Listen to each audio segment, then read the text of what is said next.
Hello mga idol, ayan, for today's video, ayan, magpapausok tayo ng T-bone ng baka or gagawa tayo ng grilled smoked T-bone. Ayan, tignan natin kung quality. Tignan nyo naman tong nabili natin sa palengke. Ayan, murang-mura lang yan mga kasakmol pero fresh yan. Yun.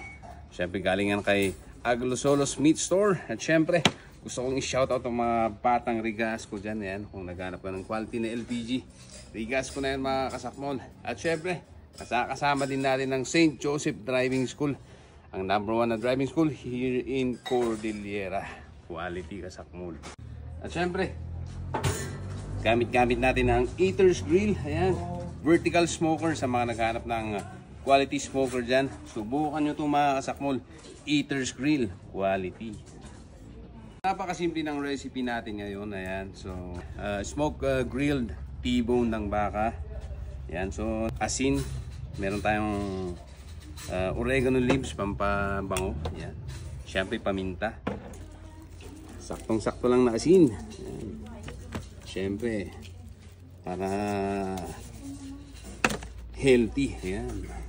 So mahirap na pag masyadong maalat. Yan. Nakakataas yan ng blood pressure. Yan, sa mga may hypertension, bawal lang maalat. Yan. So, mas masarap yung may taba-taba na T-bone. Yan. Kaya kung bibili kayo, yan, i-request nyo sa bibilhan nyo yung may taba-taba. Talagyan natin ng paminta. Yun. So lalagyan natin ng konting oregano. Yan, sa mga gustong gumamit ng oregano, pwedeng gamitin ito. Konting-konti lang, pampabango. Sisindihan natin syempre yung ating smoker.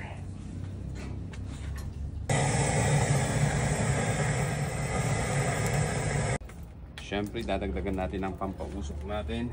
Ayan. So hindi lang siya maiihaw, may konting pampausok pa para quality. So medium well ang diskarte natin ngayon mga idol. Tingnan nyo, paabutin natin yan ng 150 degrees Celsius or 300 Fahrenheit. Ayan, para medium well talaga, quality. Hello po, hello mami. So ayan, ready na yung ating smoker. Yun. So lalagyan natin yung ating T-bone. Yun. Tayo sa second.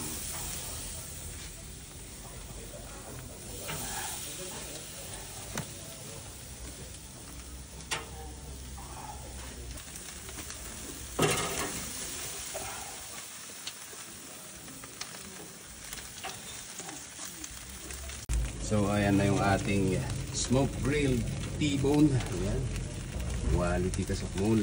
Yun, sasara na natin.